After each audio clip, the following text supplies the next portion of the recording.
Buen día, doctor. El día de hoy vamos a explicar qué es la pedagogía experimental. Somos el grupo 7, los integrantes son Condori García, Marta Yohani, Cosi Clemente y Cornejo Guanilo Manolita. Vamos a empezar a dar un breve concepto de qué es la pedagogía experimental. Es una perspectiva en el enfoque de los problemas educativos y cubre todos los sectores de las ciencias de educación. Asimismo, esta pedagogía parte de la realidad educativa, es decir, trata de identificar y validar empíricamente los principios operativos de dicha realidad. Asimismo, estudia objetivamente los problemas de educación. En particular, se basa en el trabajo escolar, el esfuerzo mental y la disciplina y la conducta social de los estudiantes. Aparte de ello, tenemos algunos autores representativos de esta pedagogía experimental. Primero tenemos a Stanley. Él llevó a lo largo del primer seminario pedagógico, tenía como objetivo crear una pedagogía científica que se base en el desarrollo de investigación con una orientación práctica. Asimismo, tenemos a Baez. Él se inspiró en la investigación científica donde accede a las aplicaciones de la estadística en el ámbito escolar y puso gran empeño en delimitar el lugar y cometidos propios de esta pedagogía en relación a otras ciencias y métodos propios.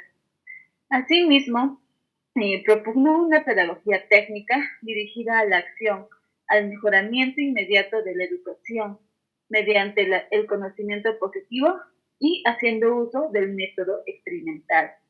También tenemos a Simon. Simon indica que la pedagogía experimental es un estudio metodológico en las reacciones de los estudiantes y en el procedimiento de la enseñanza. También, continuando, tenemos al suizo Laperrey. A 4 años de haber iniciado el siglo XX, fundó en Ginebra un laboratorio de psicología escolar, mismo que a corto plazo dio información suficiente para publicar un libro en relación a la pedagogía experimental y la psicología del niño. También tenemos a Lai. Para él esta pedagogía tiene como característica el empleo de métodos exactos de investigación científica, donde tiene en cuenta la observación, la estadística y la experimentación. Asimismo, mencionamos a Piaget. Dentro de su pedagogía experimental se encuentran las fases del avance subjetivo de la juventud a la pubertad.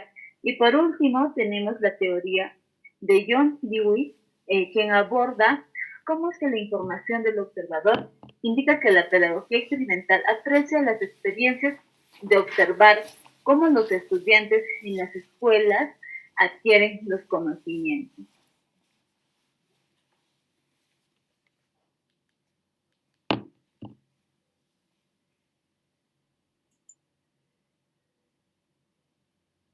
Listo, continuando con los métodos de la pedagogía experimental, tenemos dos métodos, ¿no? Los logros de la pedagogía científica se fueron dando gracias a que se apoyó en los nuevos conocimientos sobre el hombre y el niño, adquiridos sobre todo por las ciencias nuevas y vigorosas como la psiquiatría y la psicología, en vez de fundarse en tendencias filosóficas o visiones del mundo. Como primer método tenemos el método de Montessori. Graduada en medicina, permaneció en calidad de asistente de la clínica neuropsiquiátrica, donde se ocupó de la educación de los niños en ese entonces considerados como anormales o mentalmente débiles, utilizando materiales educativos ideados por médicos de la escuela francesa. El éxito conseguido en la recuperación de estos niños anormales le sugirió a Montessori la idea de que sus métodos podrían resultar igualmente eficaces con los niños normales y despertar su inteligencia.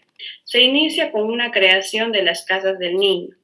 El núcleo de su pedagogía consiste en concebir esencialmente la educación como autoeducación, es decir, como un proceso espontáneo por medio del cual se desarrolla dentro del alma del niño el hombre que duerme ahí. Y para que esto ocurra, Lo fundamental es proporcionar al niño un ambiente libre de obstáculos innaturales y materiales apropiados. Como segundo método tenemos a By de Crowley, que es un médico belga. También empezó ocupándose de niños anormales, pero a diferencia de Montessori, no se limitó a inspirarse en ciertos aspectos de la terapia psiquiátrica, sino que estudió a fondo las principales corrientes de la psicología contemporánea. Creó los centros de interés para familiarizar al niño con lo que le interesa, sin obligarlo prematuramente a analizar, distinguir y separar. Estas operaciones se deben aplazar para cuando sean funcionalmente necesarias. Utiliza el método global, que no se reduce al aprendizaje de la lectura y la escritura. La historia, la geografía y las actividades expresivas como el lenguaje, dibujo, la música, etc., adquieren una importancia mayor. Abogó para que se adoptaran en la enseñanza las técnicas de medición psicológica, ¿no? Los test de inteligencia. Elaboró técnicas para verificar objetivamente el aprovechamiento escolar, la pedagogía cuantitativa, y para plantear y ejecutar experimentos pedagógicos controlados científicamente, no dando en sí énfasis a la que es la pedagogía experimental. Por lo tanto, la pedagogía de Crowley podría denominarse como pedagogía científica, en un sentido más pleno que la de Montessori. Ahora, ¿cuáles son estos beneficios o los aportes que nos da la pedagogía experimental? Bueno, la educación no debe ser considerada una preparación para la vida, sino debe ser la vida misma. Bueno, mejora la estructura cognitiva del estudiante. La construcción del conocimiento es valorado en función a los conocimientos propios y de los demás. Ayuda a la equidad en los estudios. Aprendizaje a partir de la experiencia y la reflexión. Incremento del liderazgo, lo que implica mayor confianza y autoestima. Facilita el proceso de interacción. Simula escenarios reales. El estudiante es el centro del aprendizaje. El docente es guía. Existen niveles de aprendizaje. Se trabaja con materiales concretos. El castigo y el premio no son considerados. El error puede formar parte del aprendizaje y se aumenta la motivación.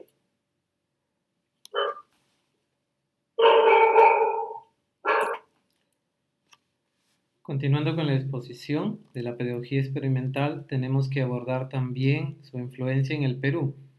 Si bien es cierto, en el Perú no hay representantes de la pedagogía experimental, pero sí podemos notar, después de haber hecho un análisis de la educación peruana, de la historia de la pedagogía en el Perú, podemos ver que hay una cierta influencia de cómo se va dando en el mundo este desarrollo histórico de la pedagogía experimental va influenciando también en el Perú. Por eso podemos decir que la pedagogía en el Perú se ha ido nutriendo de lo más original del pensamiento universal y se ha ido aplicando en diversas iniciativas en los gobiernos de turno. Hemos creído conveniente dividirlos en tres acontecimientos o tres momentos importantes en la historia del Perú. El primero de ellos es la influencia europea, que podríamos considerarla desde la primera Ley General de Educación promulgada entre los años 1850 y 1855 con Ramón Castilla, y también el gobierno de José Pardo en los años 1904 a 1908, donde se dio la primera reforma educativa de envergadura. La educación peruana se ha visto apoyada o más bien influenciada por los pedagogos europeos que ayudaron a estos gobiernos al establecimiento de las políticas educativas, como los franceses, los belgas y especialmente los pedagogos alemanes.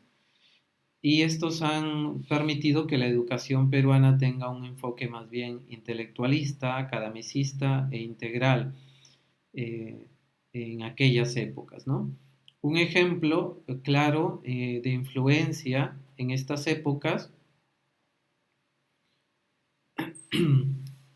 lo vemos a partir del año 1902, cuando la maestra Elvira García García creó el primer kindergarten para los niños de 2 a 8 años, basándose en los métodos Froebel y Montessori, ¿no? Claramente una influencia de la pedagogía europea. Un segundo momento podríamos considerarlo como la influencia de la pedagogía norteamericana.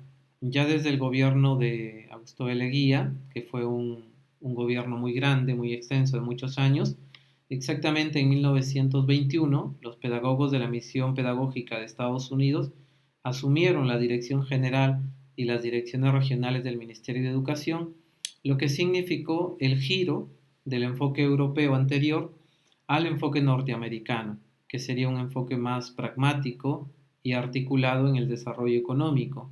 Esto incorporará la capacitación técnica y agropecuaria requerida por la empresa y el mercado del trabajo.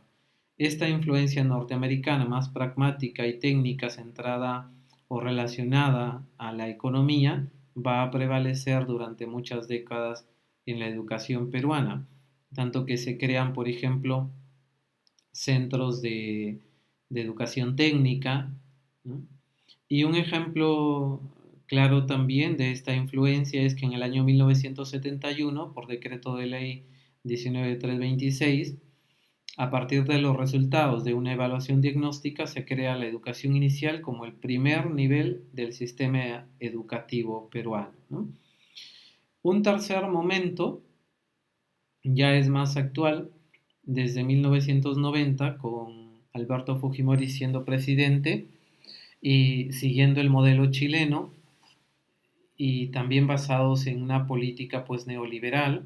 La pedagogía en el Perú está influenciada más bien por los consultores de los organismos de cooperación técnica y financiera internacional, como el Fondo Monetario Internacional y el Banco Mundial, que son quienes ayudan económicamente para la educación a varios países, entre ellos incluidos el Perú, y también influenciada por las organizaciones internacionales como la ONU y la UNESCO, como lo es hasta el día de hoy. En este periodo podríamos decir que gracias a que en este gobierno se permitió de alguna manera que se creen instituciones privadas en la educación, se crearan pues muchas instituciones, sobre todo en los niveles inicial, que adoptaron el método Montessori. Como podemos ver, si bien no han habido exponentes de la pedagogía experimental en el Perú, gracias a que estamos en un mundo globalizado, pues siempre ha habido ciertas influencias, sobre todo en la toma de decisiones políticas en los gobiernos, ¿no? Con respecto a la educación. Esto es todo lo que teníamos que presentar con respecto a la educación experimental. Muchas gracias por su atención.